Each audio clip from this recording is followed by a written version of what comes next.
Everyone, wish you a very happy good morning. I Upavan Kumar Agrawal welcome you all in my YouTube channel, YouTube class Upavan Sir Classes. आपने हमारे कल के session में देखा था, हमने जो हमारे 3 इंपॉर्टेंट रूल है, change of person, change of tense और change of parts of speech complete कर लिए हैं। अब इसके बाद हम आ चुके हैं कुछ अदर रूल्स में। अदर रूल मतलब कहना चाहिए स्पेशल रूल, उनको भी हम जनरल रूल नहीं कहेंगे, स्पेशल रूल की कैटेगरी में लाएंगे, बस उसको आपको जान लेना है। ठीक है, तो कल की वीडियो में आपने देखा था कुछ परिवर्तन किसमें, रिपोर्टिंग स्पीच में। रिपोर्टिंग स्पीच के परिवर्तन आपने देखे थे, वो जो मेन 3 रूल थे, change of person, change of tense, change of part of speech, वो रिपोर्टेड स्पीच के लिए थे। ठीक है, कल जो आपने देखा सीरीज में फर्स्ट स्पेशल रूल में, वो था पहला आपका किसके लिए, रिपोर्टिंग स्पीच में अंदर जो परिवर्तन होता है उसके लिए। आज इसी सीरीज में अगला जो हम परिवर्तन देखेंगे, अगला जो इसमें रूल देखेंगे, वो देखेंगे कॉन्जंक्शन का। किसका? कॉन्जंक्शन। कॉन्जंक्शन आप समझ रहे हैं ऑलरेडी, यदि आपने पार्ट ऑफ स्पीच यदि हमारा देखा है, उसमें हमने कॉन्जंक्शन के बारे में बताया हुआ है। बस ये समझिए कि यहाँ पर हम विशेष कॉन्जंक्शन नहीं पढ़ने वाले, यहाँ पर हम पढ़ने वाले हैं कॉन्जंक्शन मतलब कंजुगेशन, वो वर्ड्स जो वर्ड, फ्रेज या सेंटेंस को जोड़ने में आपको हेल्प करते हैं, मदद करते हैं, उनके बारे में जानने वाले हैं।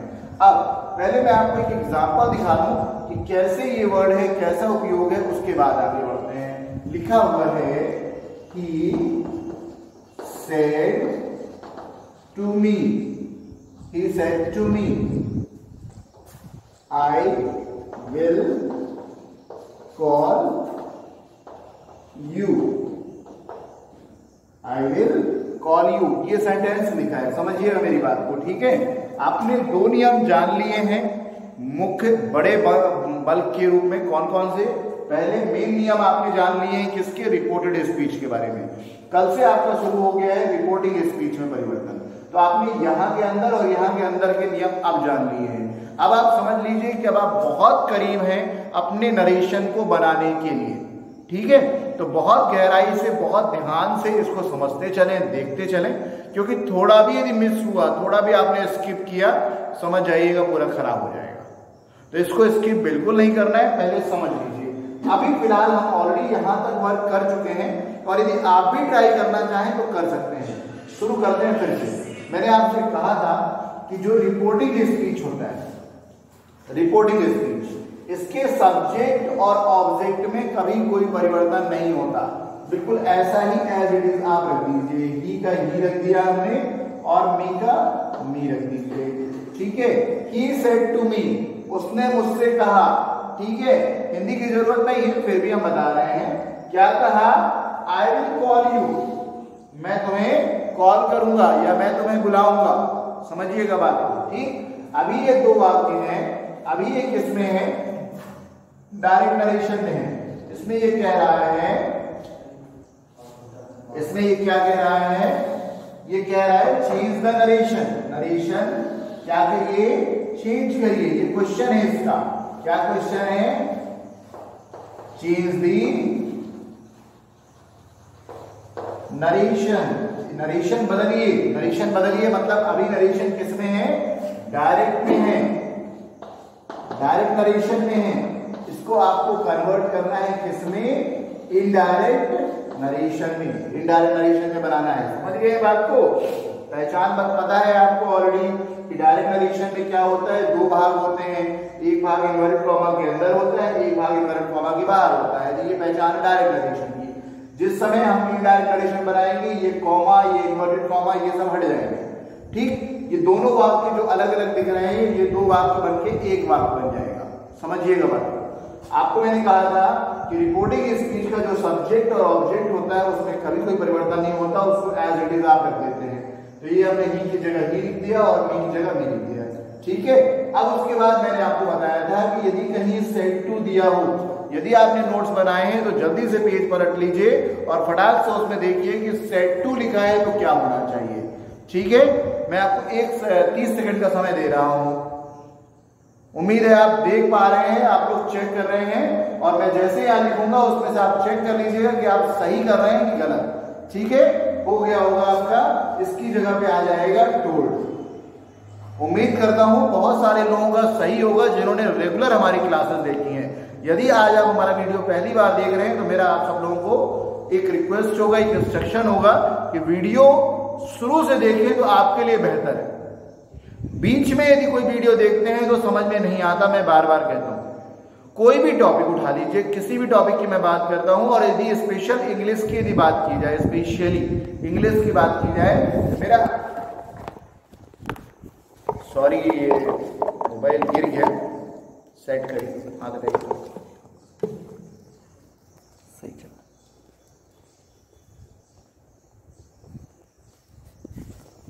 थोड़ा सा टेक्निकल कुछ प्रॉब्लम हुई मोबाइल गिर जाने की वजह से। चलिए फिर से कंटिन्यू करते हैं। आप समझ सकते हैं थोड़ा सा प्रॉब्लम हुआ, टेक्निकल इशू हुआ। ओके, वापस आ जाते हैं। यदि वाकई में इंग्लिश ग्रामर को आप बेहतर तरीके से सीखना चाहते हैं, समझना चाहते हैं, मेन इंपॉर्टेंट है इसका बेसिक।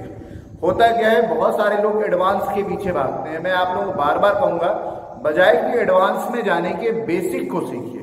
बेसिक सीखेंगे कभी गलती नहीं होगी, कभी प्रॉब्लम नहीं होगी, ये ध्यान रखिए।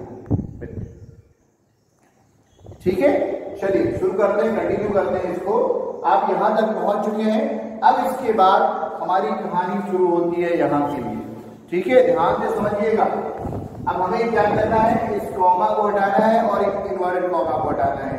आपको अब एक चीज क्लियर कर दें कि मान लीजिए यदि किसी चीज को आपने किसी पेपर वेट से दबा के रखा हुआ है और यदि उसको हटाना है तो उसकी जगह पे कुछ न कुछ आपको रिप्लेस करना पड़ेगा। ठीक, यही हमारा आज का टॉपिक है, कंजंक्शन। यही हमारा आज का टॉपिक है, कंजंक्शन के रूप में। अब जब आप ये कॉमा हटाते हैं, क्या हटाते हैं, ये वाला कॉमा और ये वाले इन्वर्टेड कॉमा, इनको दोनों को हटा करके आपको एक कंजंक्शन का प्रयोग करना है। यहां पर जो हम कंजंक्शन का प्रयोग कर रहे हैं वो कर रहे हैं दैट। किसका प्रयोग कर रहे हैं, दैट का प्रयोग कर रहे हैं। थोड़ा सा इसको नीचे कर लेते हैं। अब आप देखिए, यहां से कॉमा और इन्वर्टेड कॉमा मैंने हटा दिया, उसकी जगह पर हमने क्या लगा दिया, दैट लगा दिया। अब उसके बाद हमारे यहाँ नियम शुरू होते हैं। आप नियमों को भी देख लीजिए। ठीक है, नियमों को ध्यान से देखते चलिए। वापस आ जाते हैं। जैसे ही आप रिपोर्टेड स्पीच में आते हैं, सबसे पहले आपको कौन मिलता है, पहला नियम, चेंज ऑफ पर्सन। यहां से आपका शुरू होता है कार्यक्रम, ध्यान रखिएगा। सबसे पहले मिलता है change of person. Change of person में क्या लिखा है, आई। आई कौन सा पर्सन है, फर्स्ट पर्सन है। और आपको अच्छी तरह से पता है फर्स्ट पर्सन का नियम, it changes according to the subject of reporting speech. तो रिपोर्टिंग स्पीच का सब्जेक्ट क्या है, ही। ठीक है, आई सब्जेक्टिव केस है, ही भी सब्जेक्टिव केस है। अब कुछ लोग बोलेंगे सर ये केस क्या है। केस मैं आपको बता दूं, आप जब पार्ट्स ऑफ स्पीच का टॉपिक पढ़ते हैं वहां पर आपको पहला ही टॉपिक मिलता है नाउन का। नाउन के अंदर कई पार्ट मिलते हैं, नंबर, जेंडर, काइंड्स, और लास्ट में आता है केस। ठीक है, नहीं पढ़ा है यदि आप लोगों ने तो वीडियो की प्लेलिस्ट में जाइए, वहां पर नाउन मिलेगा, पार्ट्स ऑफ स्पीच मिलेगा और उसके अंदर आपको मिल जाएगा।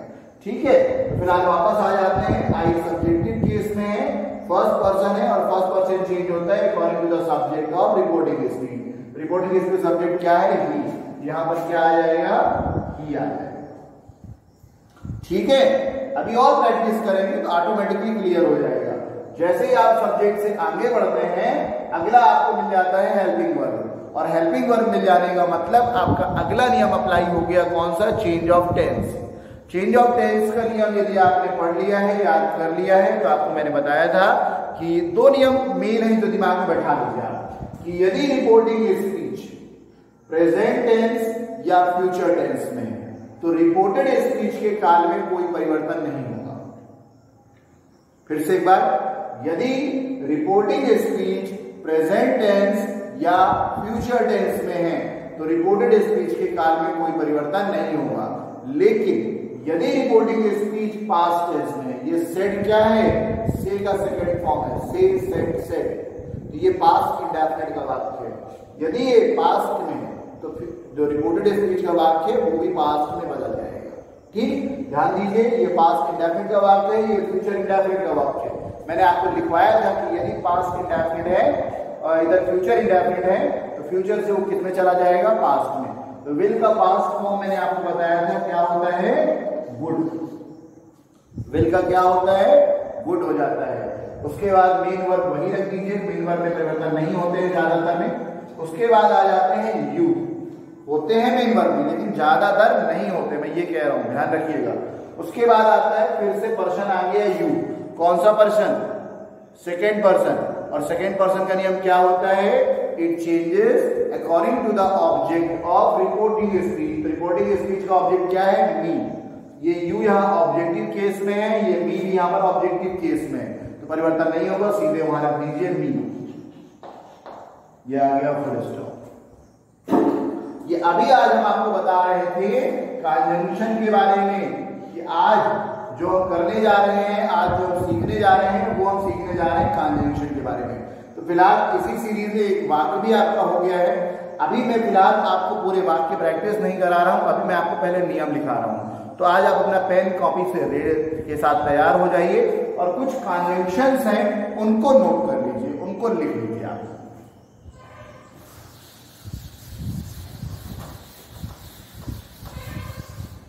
चलिए शुरुआत करते हैं। जब भी आपके पास किस तरह की बात करें, इन रिपोर्टेड स्पीच, इसको ऐसे हेडिंग में लगा लीजिए। यदि आपको रिपोर्टेड स्पीच में किस तरह के वाक्य मिलते हैं और क्या कंजंक्शन लगाना है, इसकी मैं बात कर रहा हूं। यदि रिपोर्टेड स्पीच में आपका यदि अफर्मेटिव सेंटेंस,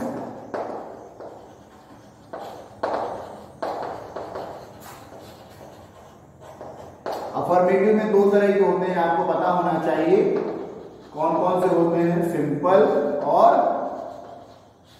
निगेटिव, दो तरह की बात होते हैं ना। तो वहां पर कंजंक्शन के रूप में आपको किसका प्रयोग करना है, दैट का। अब एक चीज और बता दें, यदि आपने आज तक सेंटेंस नहीं पढ़ा है या पढ़ा है और भूल गए हैं तो प्लेलिस्ट में जाइए, वहां पर आपको सेंटेंस मिलेगा, उसको पूरा पढ़ लीजिएगा। शुरू करते हैं फिर से। यदि आपके पास पहले किस तरह के वाक्य हो, अफर्मेटिव सेंटेंस हो, और अफर्मेटिव सेंटेंस आपको पता है दो तरह के होते हैं, सिंपल सेंटेंस और negative sentence.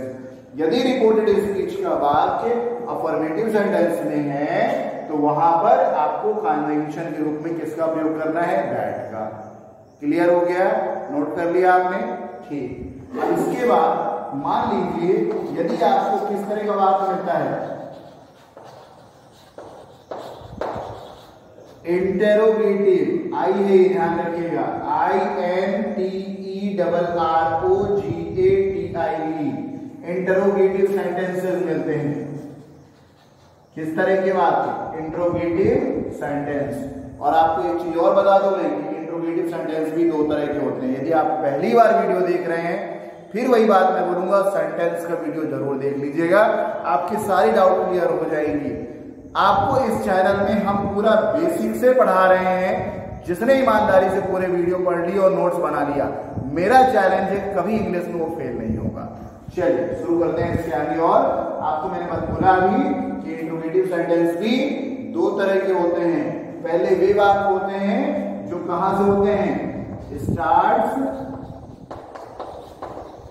From helping verb, starts from helping verb, helping verb से स्टार्ट होते हैं। और दूसरे कौन से होते हैं, दूसरे होते हैं starts from WH question words, WH question words से स्टार्ट होते हैं, ठीक है। अब किसमें क्या कंजंक्शन लगाना है ये भी बता दूं मैं आपको। वे प्रश्नवाचक वाक्य जो हेल्पिंग वर्ब से स्टार्ट होते हैं, अभी हम एग्जांपल में आपको बताएंगे। अभी जो ये नियम है इसको नोट कर लीजिए अच्छे से, जिंदगी भर काम आएगा। वे वाक्य, वे प्रश्नवाचक वाक्य जो हेल्पिंग वर्ब से स्टार्ट हो रहे हैं, उसमें आप कंजंक्शन के रूप में क्या लगाएंगे, उसमें आप कंजंक्शन के रूप में लगाएंगे इफ या वेदर, इफ या वेदर, इफ या वेदर का ही प्रयोग करना है। समझ में कम आ रहा है यहाँ पर, इसको मैं एक काम करता हूँ, पूरा इरेज कर देता हूँ। ये हम यहाँ पर सिग्नल दे रहे हैं IF, आप समझ में आ रहा है। इफ ऑब्लिक वेदर, मतलब इफ का प्रयोग कर लीजिए या फिर वेदर का प्रयोग कर लीजिए। इसके साथ में ही एक चीज और नियम बता दें, जब भी आप कभी भी डायरेक्ट नरेशन में इंट्रोगेटिव सेंटेंस देखते हैं, जब वो इनडायरेक्ट नरेशन में जाता है, सुन लीजिए ध्यान से, जब कभी भी आप डायरेक्ट नरेशन में वाक्य प्रश्नवाचक रूप में देखते हैं और जब उसे आप इनडायरेक्ट नरेशन बनाते हैं तो वो प्रश्नवाचक से किस में बदल जाता है, सिंपल में। ये इसका नियम, ध्यान रखिएगा। वो प्रश्न से जवाब यानी कि उत्तर में उसका जवाब आ जाता है। क्लियर, शुरू करिए और आगे। पहला हो गया आपको, जब प्रश्नवाचक वाक्य हेल्पिंग वर्ब से स्टार्ट हो तो कंजंक्शन के रूप में इफ या वेदर का प्रयोग करते हैं। हम यहाँ पर छोटा छोटा लिख रहे हैं, आप चाहे तो पूरा नियम से लिख सकते हैं। दूसरे, वे वाक्य जो WH क्वेश्चन वर्ड से स्टार्ट होता है उसमें कंजंक्शन के रूप में क्या प्रयोग करेंगे, ये भी जान लीजिए। उसमें आप वही कंजंक्शन के रूप में यूज करेंगे जो क्वेश्चन वर्ड प्रश्न में आया है। नहीं आया समझ में? फिर से सुनिए। यदि रिपोर्टेड स्पीच के वाक्य, यदि रिपोर्टेड स्पीच का वाक्य इंट्रोगेटिव है और वो स्टार्ट हो रहा है किससे, WH क्वेश्चन वर्ड से। फिर से सुन लीजिए, WH क्वेश्चन वर्ड, जैसे what, why, where, whom, how, how many, how much. Clear, से यदि स्टार्ट हो रहा हो तो वो जो क्वेश्चन वर्ड है, क्वेश्चन वर्ड है, वही वर्ड्स आपके क्या बनेंगे,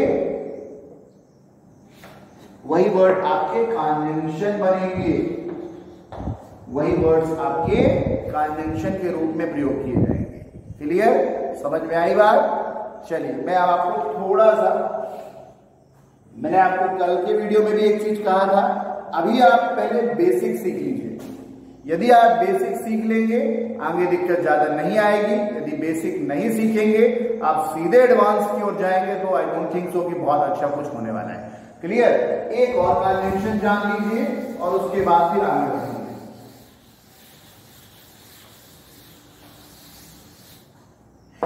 अभी आपने दो तरह के वाक्य देख लिए, एक अफर्मेटिव सेंटेंस के रूप में और एक देख लिया इंट्रोगेटिव सेंटेंस के लिए।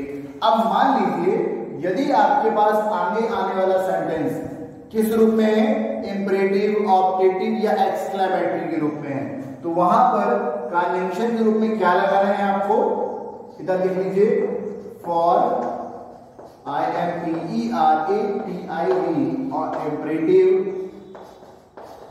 ऑप्टेटिव या एक्सक्लेमेटरी, किसी भी तरह के वाक्य आते हैं उनमें कंजंक्शन के रूप में आपको किसका प्रयोग करना है, टू का प्रयोग करना है। ठीक, फिलहाल अभी हम आपको इसमें बहुत ज्यादा नहीं ले जाएंगे, क्योंकि हमारी जो क्लासेस हैं वो बेसिक के लिए, हम बहुत ज्यादा एडवांस की बात नहीं करते, हम आपसे बेसिक की बात करते हैं। बेसिक आपको नॉलेज हो जाएगा, एडवांस को कभी भी आप पढ़ लेंगे। ठीक है, शुरुआत हम आपको बताएंगे। फिलहाल इस पे बहुत अभी वर्क नहीं करना है आप लोगों को। आपको जो वर्क करना है वो करना है अफर्मेटिव और इंट्रोगेटिव में। क्लियर, फिलहाल मेरी तरफ से जो इंपॉर्टेंट जो जनरल रूल्स थे वो फिलहाल पूरे होते हैं यहाँ पर। अब प्रैक्टिस हम कराएंगे आपको यहाँ पर। इसके बाद मेरा एक या दो वीडियो हो सकता है, शायद अभी और आपका आएगा, एक तो आएगा ही प्रैक्टिस के रूप में, लेकिन कुछ और एग्जाम्पल्स जो भी हैं वो भी हम आपको बीच बीच में बताते जाएंगे। ठीक है, फिलहाल आज आप उसका एग्जाम्पल जान लीजिए जो आपने कंजंक्शन के रूप में देखे हैं। जैसे मैंने आपको एक सिंपल वाला एग्जाम्पल आपको बता दिया है, किसके लिए, अफर्मेटिव सेंटेंस के लिए। अब देख लीजिए नेगेटिव के लिए, लिखा हुआ है राम सेड टू, चलिए लिख लीजिए, हरी,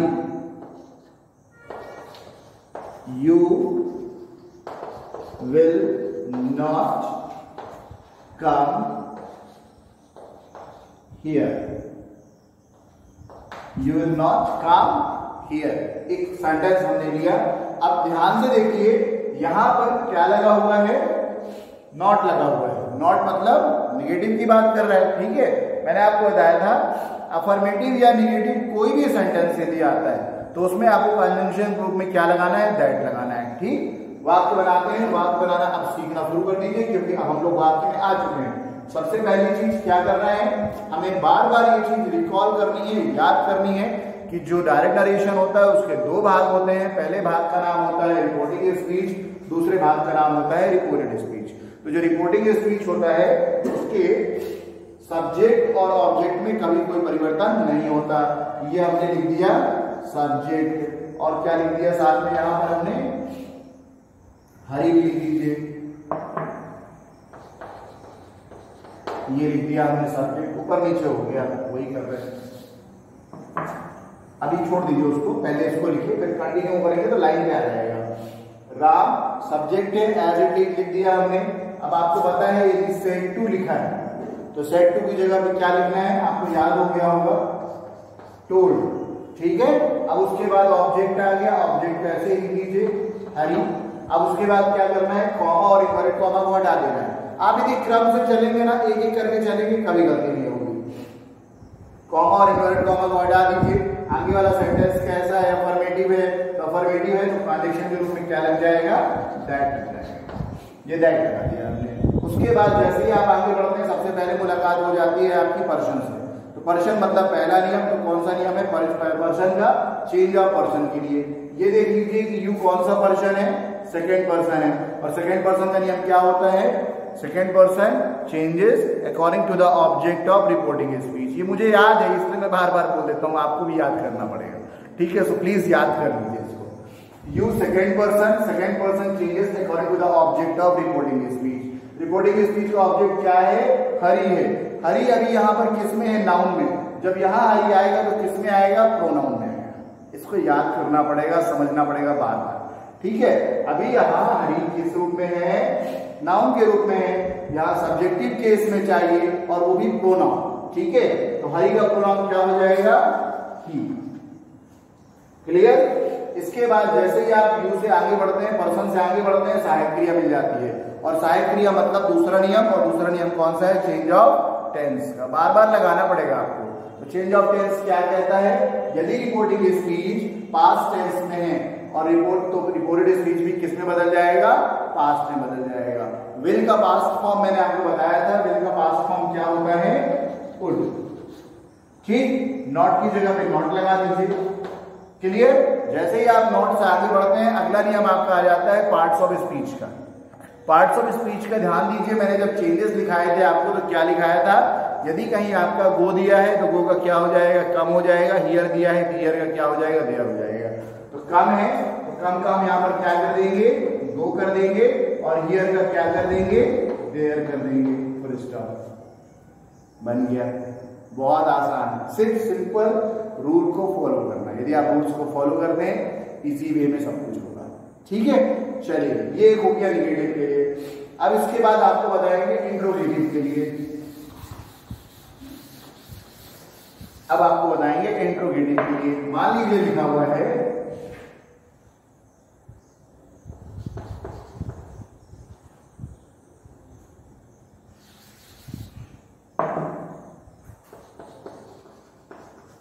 teacher said to students. Teacher said to students,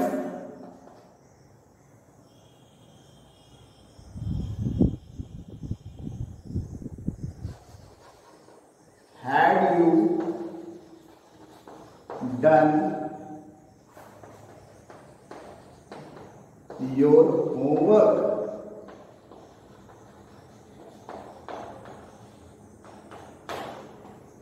ध्यान दीजिए, थोड़ा सा मैंने डिफिकल्ट टाइप कर लिया है, लेकिन थोड़ा सा दिमाग लगाएंगे आसान हो जाएगा।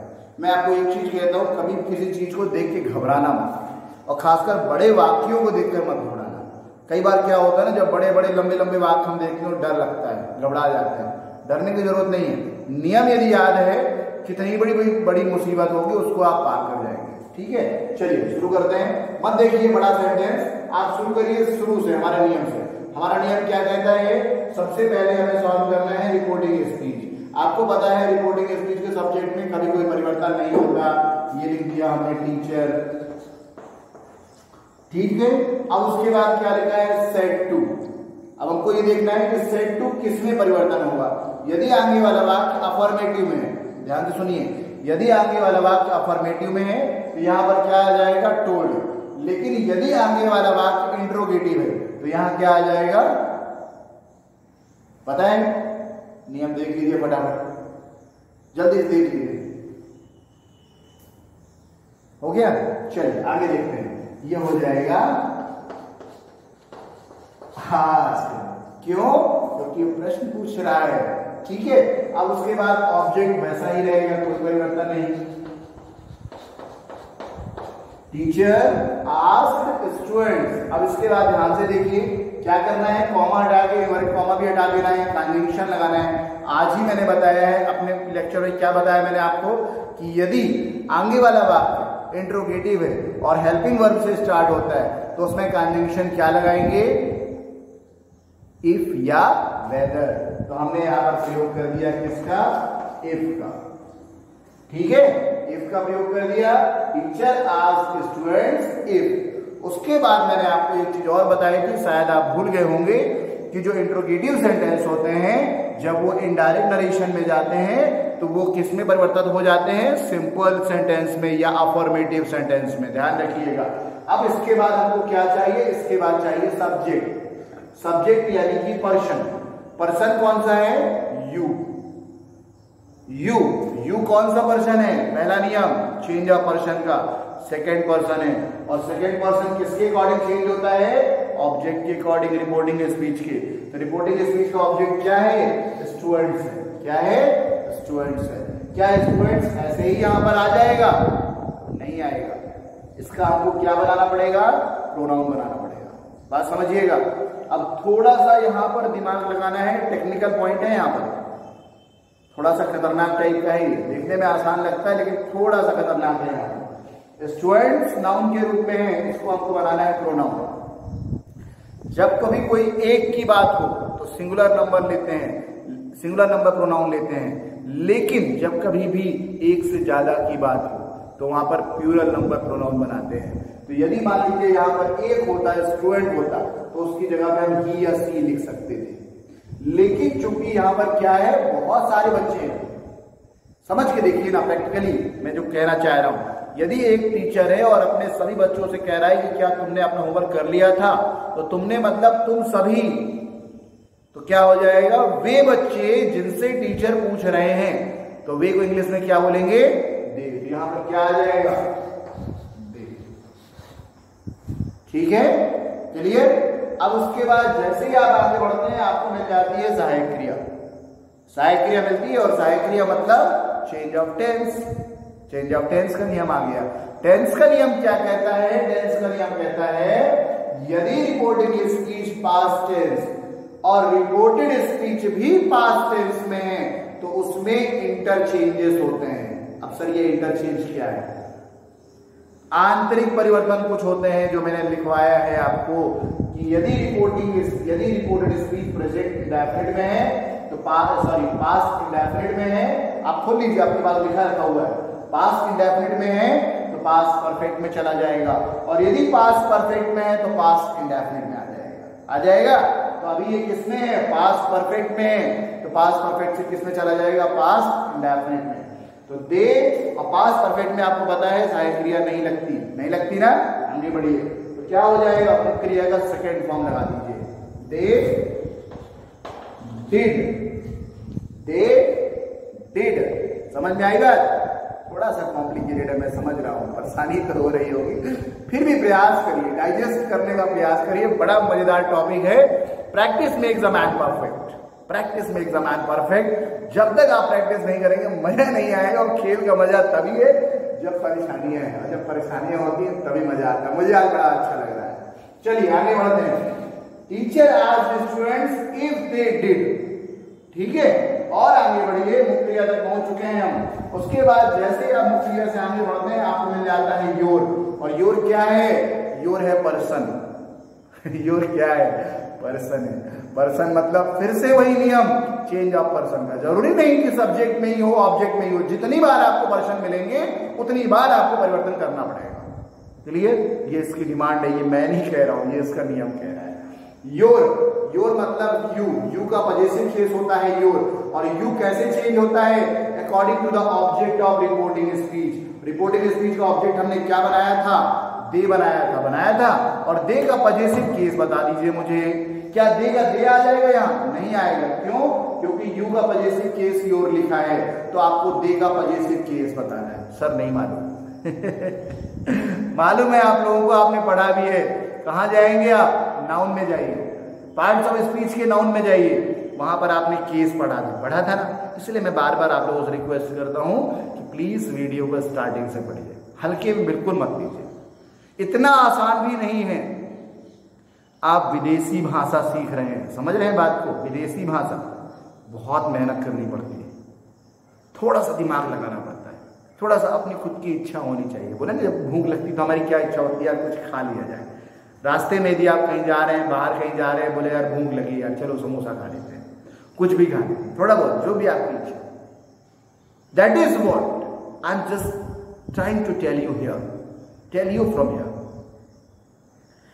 थोड़ा भी यदि आपके मन में कहीं इंग्लिश सीखने की इच्छा है, यदि कहीं भी आपके मन में लगता है यार कि वाव वाव, देखिए सर कितना अच्छा इंग्लिश बात करते हैं, लोग कितना अच्छा इंग्लिश में बात करते हैं, how nicely they talk, can I also not talk, can I also not talk in English?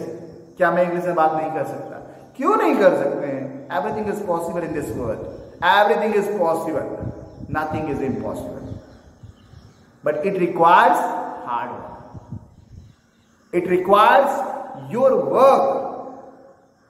आपका परिश्रम चाहिए। And definitely I assure you कि if you do hard work you will get success. So let's continue again, once again हम आ जाते हैं वापस हमारे टॉपिक में। हमारा टॉपिक था योर।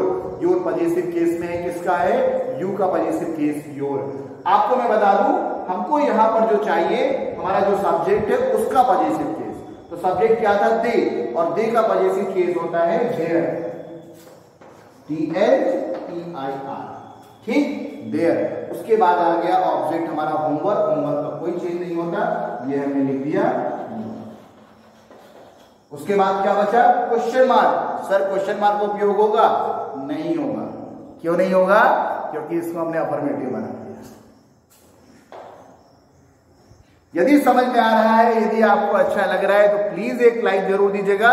और मेरा आप सब लोगों से रिक्वेस्ट है कि प्लीज कमेंट जरूर किया करिए आप लोग अपने अपने, क्योंकि आपकी कमेंट से मुझे पता चलता है कि आपने हमारे वीडियो को कितना इंटरेस्ट दिया। आपको अच्छा लगा प्लीज अच्छा कमेंट दीजिए, और कहीं खराब लग रहा है या कहीं कुछ गड़बड़ी लग रही है वो भी लिख दीजिए। मुझे बिल्कुल खराब नहीं लगेगा, मुझे बिल्कुल बुरा नहीं लगेगा। यदि कहीं कोई गलती आ रही है तो उसको मेंशन कर दीजिए। I will try to improve it, मैं उसको सुधार करूंगा। और मेरा आपसे प्रॉमिस है कि इस लॉकडाउन में जो अभी हमने कमिटमेंट किया है अपने आप से कि हम लोगों को पढ़ाएंगे और निःशुल्क पढ़ाएंगे, कहीं कोई चार्ज नहीं लेंगे। It's my promise, it's my humble promise to you all. आप यदि तैयार हैं पढ़ने के लिए तो मैं पढ़ाने के लिए तैयार हूं, ठीक है? और आगे बढ़ते हैं। ये पहला एग्जाम्पल आपने देख लिया किसका? Interrogative sentence. वे वाक्य जो कार्य की सहायक क्रियाओं से प्रारंभ होते हैं, हेल्पिंग वर्ब से प्रारंभ होते हैं, ठीक है? अब एक एग्जाम्पल और देख लीजिए आप।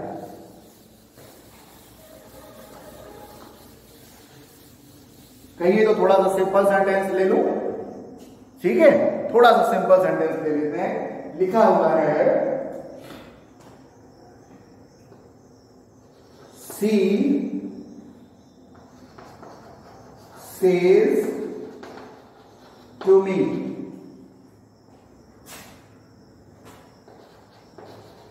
Where do you live? She says me, where do you live. तो आसान सेंटेंस लिया हुआ है, ठीक है? ये दूसरा प्रकार है। अंतर समझ में आ रहा है? नहीं आ रहा है?